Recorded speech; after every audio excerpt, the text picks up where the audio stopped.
आशीर्वाद आटा, क्लासमेट काफी, सनफीस्ट बिस्किट और बिंगो चिप्स। पता है इन सब का मैन्युफैक्चरर कौन है?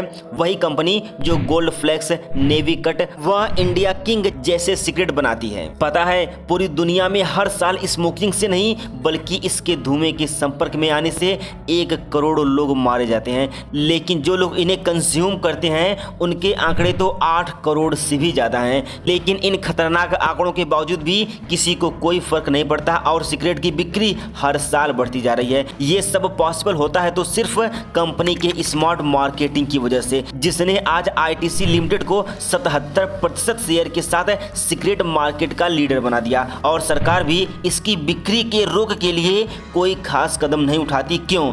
आइए कहानी को शुरू से शुरू करते हैं। दोस्तों, 17वीं सेंचुरी एक ऐसा दौर था जिसने कई देशों को स्मोकिंग करना सिखा दिया, लेकिन स्मोकिंग सेहत के लिए कितना खतरनाक है यह बात उस समय के लोग भी जानते थे। लेकिन इससे बचाव को लेकर लोगों में न कोई पॉजिटिव रिजल्ट आज दिखाई देता है और न ही 300 साल पहले दिखाई देता था। और ब्रिटिश सरकार के दौरान इंडिया में स्मोकिंग और भी ज्यादा पॉपुलर हो चुकी थी। उसी दौरान आईटीसी कंपनी की नींव रखी गई। इस कंपनी को 1910 में कोलकाता से शुरू किया गया और उस समय इसका नाम रखा गया था imperial tobacco company of India limited. इस कंपनी में 28.5% शेयर सरकार का व 29.4% share British American tobacco cigarette company का था और बाकी के शेयर बड़े बड़े इंडियन इन्वेस्टर्स का था। वैसे तो सिगरेट इंडियन मार्केट में बहुत पहले से ही मौजूद थी, लेकिन इस कंपनी ने इसे और भी मॉडर्न तरीके से पेश करने का काम किया, जिसकी वजह से सिगरेट देश के हर कोने कोने में पॉपुलर हो गई थी।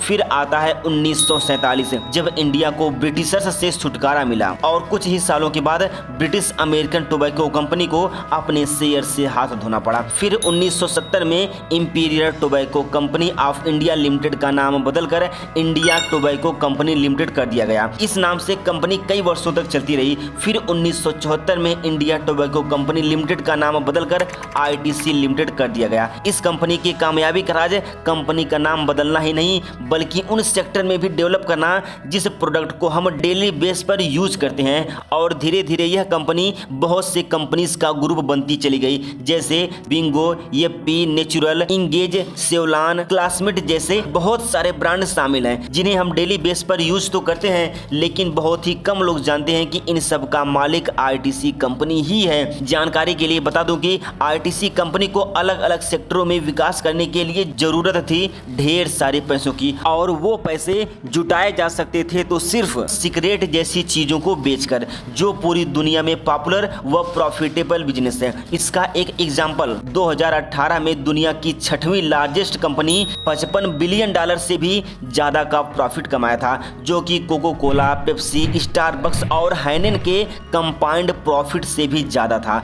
अब कहानी को आगे लेकर चलता हूँ। फिर आता है साल 2004, जब आईटीसी को गवर्नमेंट के फैसले से बहुत बड़ा झटका लगता है कि स्मोकिंग से बढ़ती बीमारियों व मौत को देखते हुए सरकार ने इंडिया में स्मोकिंग एड्स को पूरी तरह बैन कर दिया। तब उस समय और भी कंपनी जो आईटीसी के कमाए गए प्रॉफिट पर खड़ी थी वह भी भारी नुकसान में जाने लगी। और इस सिचुएशन से बाहर निकलने के लिए आईटीसी ने प्राइज प्लेस प्रमोशन की हेल्प ली। फिर आईटीसी ने सिगरेट को अलग अलग नाम से कई सारे प्राइस में लॉन्च किया, जिससे कि हर तरह के कस्टमर इसका प्राइस एफर्ट कर सके। और आज आईटीसी के पास 14 सिगरेट के ब्रांड हैं, जैसे Duke and royal, classic, gold flag, navy cut, silk cut और कई तरह के प्रीमियम व नॉन प्रीमियम सिगरेट भी हैं, जिससे कि अलग अलग शौक रखने वाले लोगों को ढेर सारे ऑप्शन मिल जाते हैं। नोट, कंपनी का कहना यह है कि तुम्हारे जेब में जो भी पैसा है सब निकालो, स्मोकिंग करते हो तो इसे खरीदो। इसीलिए सिगरेट कम व अधिक दोनों दामों में आप खरीद सकते हैं। और कंपनी कहती है कि सिगरेट खरीदो, जो भी पैसा है सब मुझे दे दो, 5 रुपए, 10 रुपए, 20 रुपए, जो भी तुम्हारी जेब में है सब मुझे दे दो, क्योंकि मुझे पैसा कमाना है और आपको बर्बाद होना है। अब कहानी को आगे लेकर चलता हूँ। आईटीसी कंपनी का अगला कदम था कि सही जगह पर अपने प्रोडक्ट को डिस्प्ले करना। इसके लिए दुकानदारों को पैसे देकर अपने प्रोडक्ट के डिस्प्ले को बिल्कुल सामने लगवाया, जिससे कि इसे देखने के बाद लोगों के अंदर इसे ट्राई करने की इच्छा हो। और साथ ही साथ हर जगह इसके बैनर भी लगवाए, जिससे कंपनी अपनी पटरी पर धीरे धीरे वापस आना शुरू हो गई। और आईटीसी को सबसे बड़ी सफलता तब मिली जब इसने अपने प्रोडक्ट का प्रमोशन करना शुरू किया।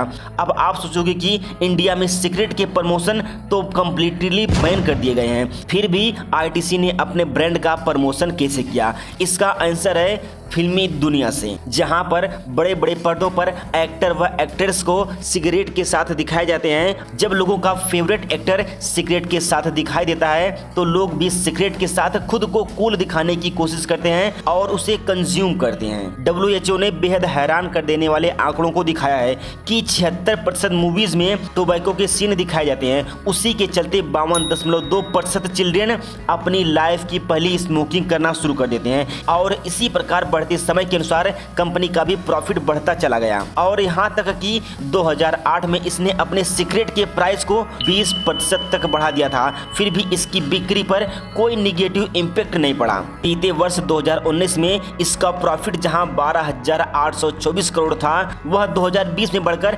15,584 करोड़ हो गया। आईटीसी 74% प्रॉफिट सिर्फ अपने सिगरेट बेचकर कमाती है और 26% profit food, personal care, education जैसे सेक्टर को लेकर 33 और भी ब्रांड को बेचकर पूरा करती है। इस प्रकार आईटीसी भारत की 9वीं सबसे बड़ी कंपनी बन चुकी है। सरकार ने सिर्फ सिगरेट के ऐड को ही दिखाना बंद किया, उसकी बिक्री को नहीं। पता है क्यों? क्योंकि इसके पीछे गवर्नमेंट को भी प्रॉफिट होता है और हर साल सिगरेट की कंपनियां सरकार को करोड़ों रुपए टैक्स देती है। लेकिन उन लोगों के हेल्थ के अलावा पैसा भी नुकसान हो रहा है जिन लोगों को सिगरेट की लत लग चुकी है। इसलिए हेल्थ और पैसा दोनों को सुरक्षित रखिए, इन सब को दूर रखिए।